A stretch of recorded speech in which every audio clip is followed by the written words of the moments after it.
नमस्कार विद्यार्थियों, बिल्कुल आज हम शुरू करने जा रहे हैं किशोर अधिगमकर्ता के लिए अनुदेशनात्मक व्यूह रचनाएं। जी हाँ, फर्स्ट ग्रेड की 5th यूनिट। ठीक है, फर्स्ट ग्रेड की 5th यूनिट स्टार्ट करने जा रहे हैं हम। तो अपने अपने कॉपी पेन निकाल लीजिए और पढ़ने के लिए बैठ जाइए। यूनिट नंबर 5th किसकी? First grade. ठीक है, मैं बात कर रही हूँ फर्स्ट ग्रेड यूनिट 5th। ठीक है, और इस यूनिट 5th का नाम क्या है? क्या नाम है?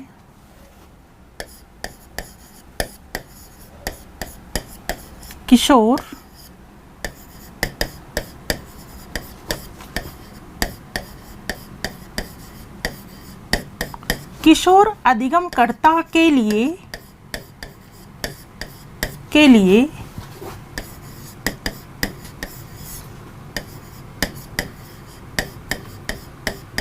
अनुदेशनात्मक व्यूह रचनाएं।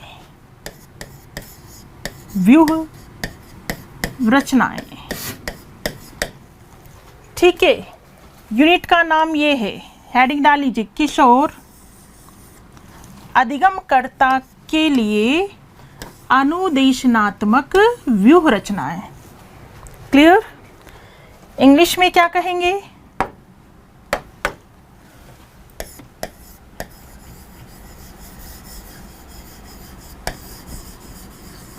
Instructional strategies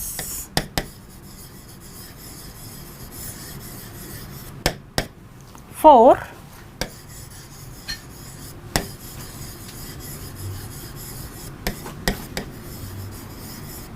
adolescent learner।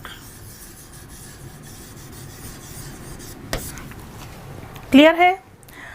हम पढ़ने जा रहे हैं फर्स्ट ग्रेड की यूनिट 5th, जिसका नाम है किशोर अधिगमकर्ता के लिए अनुदेशनात्मक व्यूह रचनाएं। ठीक है बच्चों, मैं बिल्कुल आपको बता दूं कि आपके फर्स्ट ग्रेड में 5th और 6th यूनिट थोड़ी डिफरेंट है, इसलिए इसको बिल्कुल तसल्ली से समझने की आवश्यकता है।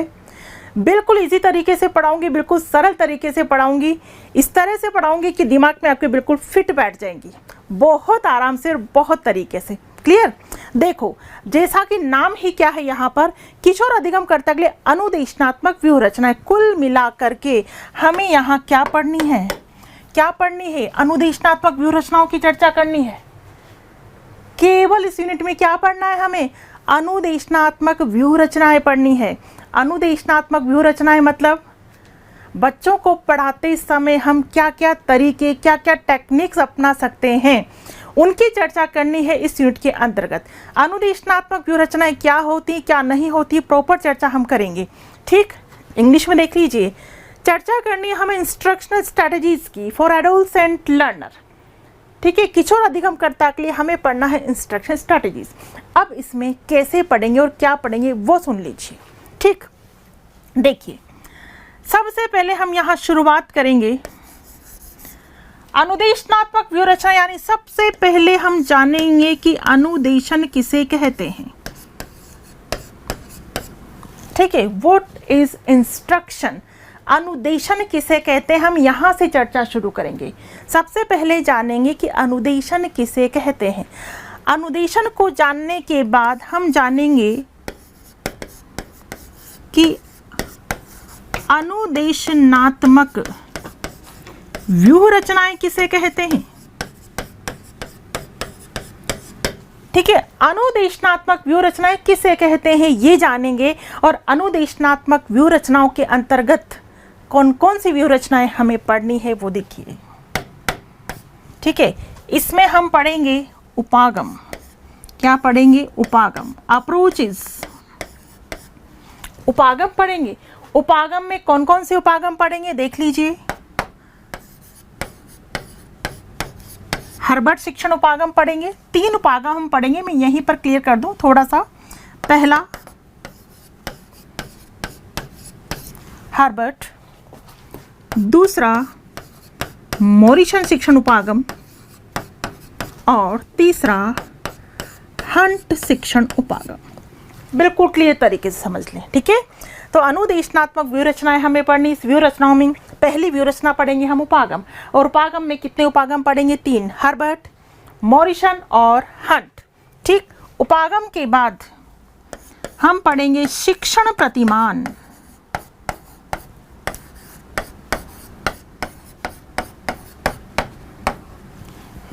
क्या पढ़ेंगे? शिक्षण प्रतिमान। अब शिक्षण प्रतिमान में कितने प्रतिमान पढ़ेंगे? शिक्षण प्रतिमान में कौन कौन से प्रतिमान पढ़ने वाले हैं वो देख लीजिए। नंबर 1,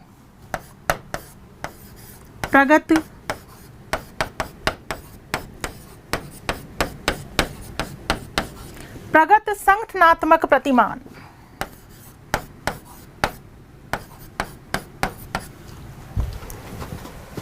नंबर 2, परीक्षा प्रशिक्षण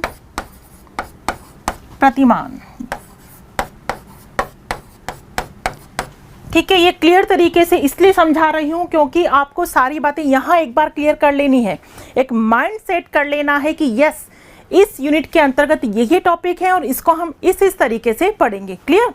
चलिए, प्रगत संगठनात्मक प्रतिमान, परीक्षा प्रशिक्षण प्रतिमान। नंबर 3,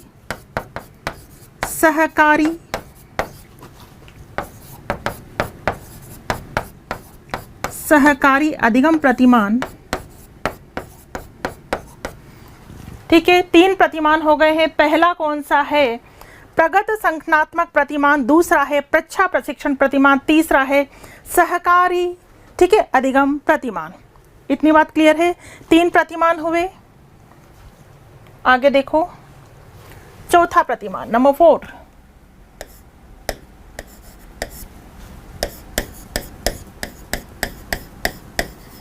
निष्पत्ति प्रत्यय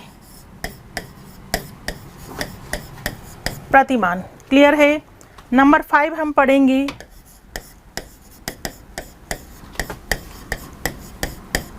आगमनात्मक, ठीक है, आगमनात्मक प्रतिमान। इसके बाद नंबर 6 हम पढ़ेंगे जैविक विज्ञान परीक्षा प्रतिमान, ठीक है। और एक पढ़ेंगे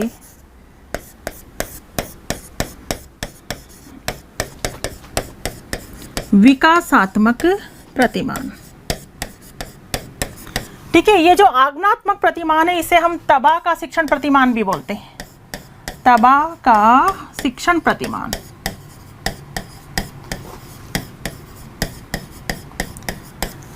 तो ध्यान देना बच्चों, प्रतिमान के अंतर्गत हम 7 प्रतिमान पढ़ेंगे, ठीक है। तो शिक्षण व्यूह रचनाओं या अनुदेशनात्मक व्यूह रचनाओं के अंतर्गत पहले हमने क्या पढ़े? उपागम।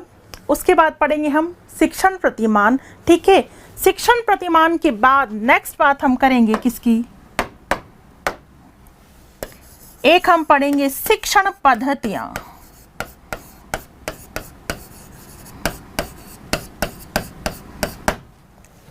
शिक्षण पद्धतियां, टीचिंग मेथड्स। और शिक्षण पद्धतियों में पहली पढ़ेंगे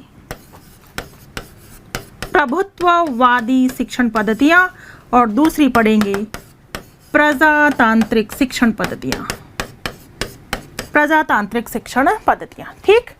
नेक्स्ट हम बात करेंगे शिक्षण अधिगम सामग्री की, शिक्षण अधिगम सामग्री TLM,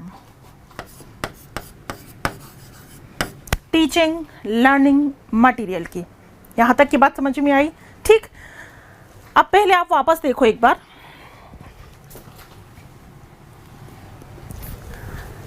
यूनिट का नाम है किशोर अधिगमकर्ता के लिए अनुदेशनात्मक व्यूह रचनाएं। अनुदेशनात्मक व्यूह रचनाएं पढ़नी है तो सबसे पहले हम अनुदेशन के बारे में जानेंगे, अनुदेशन क्या होता है।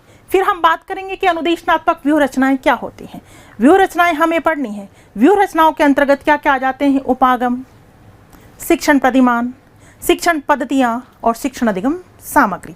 बात क्लियर है? पहले आपसे पूछ लिया जाए उपागम क्या है? तो भाई उपागम अनुदेशनात्मक व्यूह रचनाएं हैं।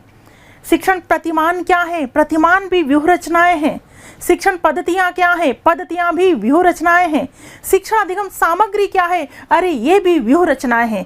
व्यूह रचनाएं वे होती हैं, प्रभावी शिक्षण के लिए शिक्षक जो भी तरीका अपनाता है वे सब क्या कहलाती हैं? अनुदेशनात्मक व्यूह रचनाएं कहलाती हैं।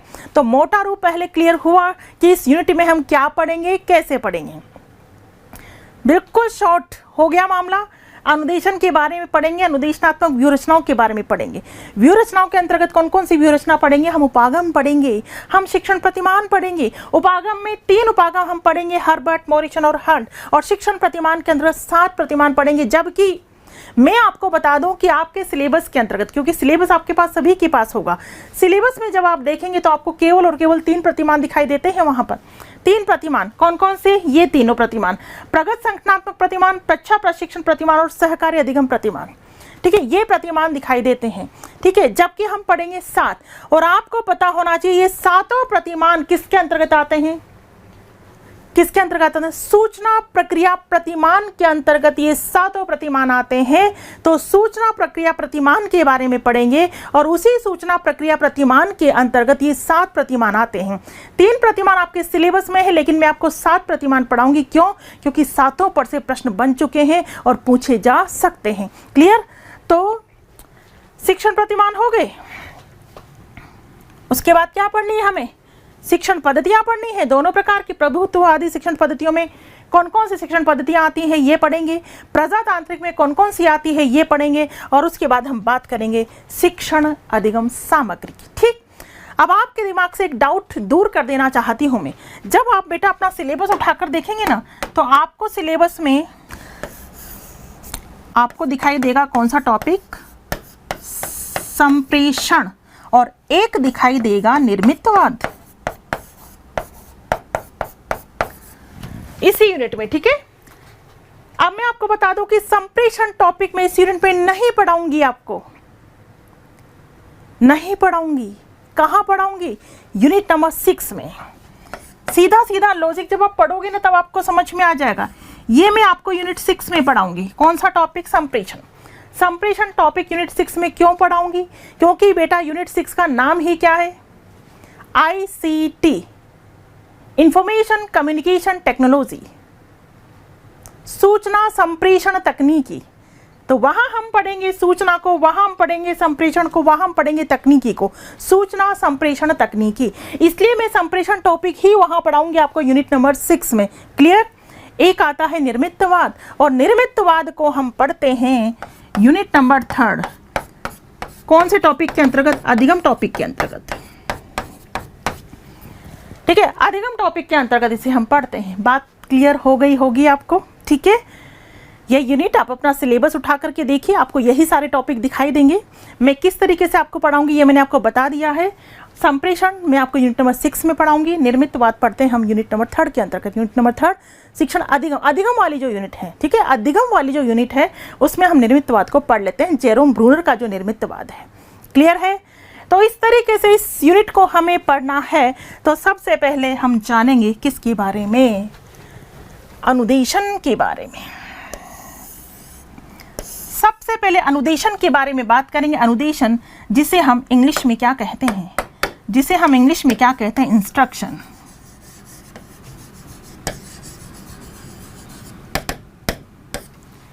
ठीक है, अनुदेशन जिसे इंग्लिश में कहते हैं इंस्ट्रक्शन। किसे कहते हैं अनुदेशन? किसे कहते हैं अनुदेशन? साधारण शब्दों में अनुदेशन का अर्थ होता है सूचना देना अथवा आज्ञा देना। सूचना देना अथवा आज्ञा देना, कहने का मतलब ये, कक्षा कक्ष के अंतर्गत शिक्षक जो भी ज्ञान प्रदान करता है बच्चों को, जो भी सूचना देता है, उसे जस्ट क्या कहते हैं? अनुदेशन। कक्षा कक्ष के अंतर्गत शिक्षक व विद्यार्थियों के बीच जिस भी विषय वस्तु का आदान प्रदान होता है उसे जस्ट क्या कहते हैं? अनुदेशन। बिल्कुल, अनुदेशन अलग होता है और शिक्षण अलग होता है। अनुदेशन कक्षा कक्ष तक सीमित रहता है। इस यूनिट में हम कक्षा कक्ष की बात करेंगे। बेटा मनोविज्ञान में तो हम बहुत सारे टॉपिक की बात करते हैं, विस्तृत चर्चा करते हैं, लेकिन अब हम आ गए हैं कहाँ? कक्षा कक्ष पर। कक्षा कक्ष में जो शिक्षण कार्य होता है उसे जस्ट क्या बोलते हैं? अनुदेशन। अनुदेशन केवल कक्षा कक्ष में होता है, शिक्षण शिक्षण तो कहीं भी हो सकता है। अरे अनुदेशन केवल औपचारिक होता है, जबकि शिक्षण तो औपचारिक और अनौपचारिक होता है। अनुदेशन का क्षेत्र तो सीमित होता है, जबकि शिक्षण का क्षेत्र तो व्यापक होता है। अरे अनुदेशन का उद्देश्य तो पाठ्यक्रम को पूर्ण करना होता है, जबकि शिक्षण का उद्देश्य तो सर्वांगीण विकास करना होता है। बात समझ में आई? अगर शिक्षण और अनुदेशन में अंतर की हम बात करें तो क्या अंतर होगा? कक्षा कक्ष की जब बात आए, कक्षा कक्ष के अंतर्गत जब हम आ जाए तो वर्ड यूज करेंगे क्या? अनुदेशन। अनुदेशन कक्षा कक्ष तक सीमित होता है, जबकि शिक्षण तो कहीं भी दिया जा सकता है। अनुदेशन केवल औपचारिक होता है, शिक्षण औपचारिक और अनौपचारिक होता है। अनुदेशन का अर्थ संकुचित होता है, शिक्षण का अर्थ क्या होता है? व्यापक होता है। अनुदेशन का उद्देश्य तो पाठ्यक्रम को पूर्ण करना होता है, जबकि शिक्षण का उद्देश्य बालक का सर्वांगीण विकास करना होता है। आई थिंक आपको अनुदेशन वर्ड समझ में आ गया होगा। ठीक है, अनुदेशन शब्द समझ में आ गया होगा। नहीं समझ में आया वापस आप समझ लीजिए। देखिए इधर, ये देखिए अनुदेशन, इंस्ट्रक्शन। अनुदेशन शब्द का साधारण भाषा में अर्थ क्या होता है? बताया था मैंने अभी, क्या होता है? सूचना देना अथवा आज्ञा देना। यानी कक्षा शिक्षण के समय अध्यापक विषय को छात्र तक पहुंचाने के लिए जो क्रिया करता है, अध्यापक विषय को छात्र तक पहुंचाने के लिए जो क्रिया करता है, उसे क्या कहते हैं? अनुदेशन कहते हैं। दूसरे शब्दों में अनुदेशन शिक्षक व शिक्षार्थी के मध्य पाठ्यक्रमीय ज्ञान के आदान प्रदान की क्रिया है। Just simple. अनुदेशन वर्ड आती है आपको कक्षा कक्ष के अंतर्गत आ जाता है। कक्षा कक्ष के अंतर्गत आ जाना है। कक्षा कक्ष में यानी अध्यापक विषय को छात्र तक पहुंचाने के लिए जो क्रिया करता है उसे जस्ट क्या कहते हैं? अनुदेशन कहते हैं। यानी अनुदेशन शिक्षक व शिक्षार्थी के मध्य पाठ्यक्रमीय ज्ञान के आदान प्रदान की क्रिया है। पाठ्यक्रमीय ज्ञान के आदान प्रदान की क्रिया है। जो पाठ्यक्रम पढ़ाया जाता है कक्षा कक्ष के अंतर्गत उसे जस्ट क्या कहते हैं? अनुदेशन कहते हैं। ठीक है, अनुदेशन कहते हैं। अनुदेशन और शिक्षण में अंतर की हम बात करें तो देख लीजिए, अनुदेशन का क्षेत्र सीमित होता है, जबकि शिक्षण का व्यापक होता है। इसका उद्देश्य पाठ्यक्रम को पूर्ण करना है। इस कक्षा कक्ष में पाठ्यक्रम को लेकर ही चर्चा होती है। तो अनुदेशन का उद्देश्य पाठ्यक्रम को पूर्ण करना होता है, जबकि शिक्षण का उद्देश्य तो बालक का सर्वांगीण विकास करना होता है। अनुदेशन ज्ञानात्मक पक्ष से संबंधित है, जबकि शिक्षण तो ज्ञानात्मक, भावात्मक व क्रियात्मक पक्ष से संबंधित है। अनुदेशन केवल औपचारिक होता है, कक्षा कक्ष में होता है, जबकि शिक्षण औपचारिक व अनौपचारिक होता है।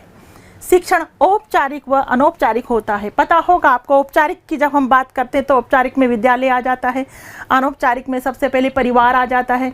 परिवार, समाज, इन सबसे बच्चा सीखता है। तो बिल्कुल अनुदेशन केवल औपचारिक होता है, जबकि शिक्षण औपचारिक व अनौपचारिक होता है। तो बात इतनी सी है कि कक्षा कक्ष में जो शिक्षण करवाया जाता है, पाठ्यक्रम को लेकर के जो चर्चा होती है, पाठ्यक्रम के ज्ञान का जो आदान प्रदान होता है, उसे जस्ट क्या कहते हैं? अनुदेशन कहते हैं। तो अनुदेशन किसे कहते हैं ये बात आपके समझ में आ गई होगी। अनुदेशन और शिक्षण में अंतर क्या है ये बात भी आपके समझ में आ गई होगी। क्लियर? अनुदेशन के बाद हम चर्चा किसकी करेंगे? अनुदेशनात्मक व्यूह रचनाएं किसे कहते हैं? अनुदेशनात्मक व्यूह रचनाएं किसे कहते हैं? तो जस्ट आप देखिए, अनुदेशनात्मक व्यूह रचनाएं, इंस्ट्रक्शनल स्ट्रेटजीज। यहां आप देखिए, अनुदेशनात्मक तकनीकी से तात्पर्य उन विधियों प्रविधियों से होता है, उन विधियों प्रविधियों से होता है जिनकी सहायता से सुनिश्चित अधिगम उद्देश्यों की प्राप्ति की जा सके। कहने का मतलब ये है, बात को अच्छे से समझना है आपको।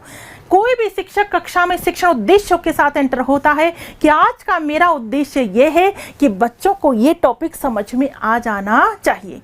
अब ये टॉपिक समझाने के लिए टीचर अपने कई तरीके अपनाएगा, कई विधियां प्रविधियां अपनाएगा।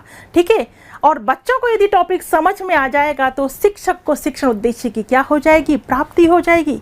अरे जब बच्चों को समझ में ही नहीं आएगा तो शिक्षक को अपने उद्देश्यों की भी प्राप्ति नहीं होगी।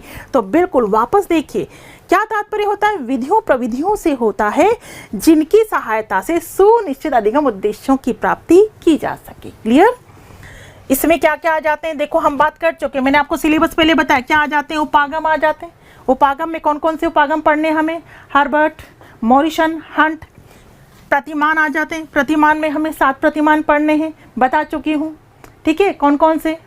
प्रगत संगठनात्मक प्रतिमान पढ़ना है, प्रच्छा प्रशिक्षण प्रतिमान पढ़ना है, सहकारी अधिगम प्रतिमान पढ़ना है, निष्पत्ति प्रत्यय प्रतिमान पढ़ना है, आगमनात्मक प्रतिमान पढ़ना है, इसके अलावा विकासात्मक प्रतिमान पढ़ना है। प्रतिमान हमें पढ़ने हैं। शिक्षण पद्धतियाँ, प्रभुत्ववादी पढ़नी है, प्रजातांत्रिक शिक्षण पद्धतियाँ पढ़नी, शिक्षण अधिगम सामग्री पढ़नी है, जैसे radio, television, tap recorder, projector, computer आदि साधनों का भी प्रयोग किया जाता है। किसमें? व्यूह रचनाओं के अंतर्गत। किसमें प्रयोग किया जाता है? व्यूह रचनाओं के अंतर्गत ये सारी चीजें आ जाती हैं। इसे आधुनिक मानव व्यवस्था सिद्धांत पर आधारित माना जाता है। यस, ये आधुनिक मानव व्यवस्था ही है कि आज जो है कई तरीकों से बच्चों को पढ़ाया जाता है। आज उपागम का प्रयोग करता है टीचर, क्यों? क्योंकि आज शिक्षा बाल केंद्रित हो चुकी है। बालक को पूरी तरह से समझाना होता है, तो उपागम का प्रयोग करना होता है, प्रतिमान का प्रयोग करना होता है, पद्धतियों का प्रयोग करना होता है, विभिन्न प्रकार की शिक्षण अधिगम सामग्री का प्रयोग करते हुए, न्यू टेक्नोलॉजी का प्रयोग करते हुए बालक को पढ़ाया जाता है। तो इसे आधुनिक मानव व्यवस्था सिद्धांत पर आधारित माना जाता है। इसमें छात्रों को सही अनुक्रियाएं करने पर क्या दिया जाता है? पुनर्बलन दिया जाता है।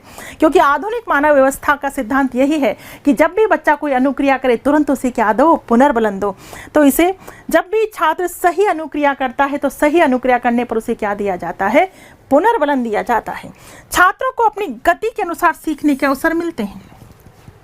अपनी गति से बच्चा सीख सकता है।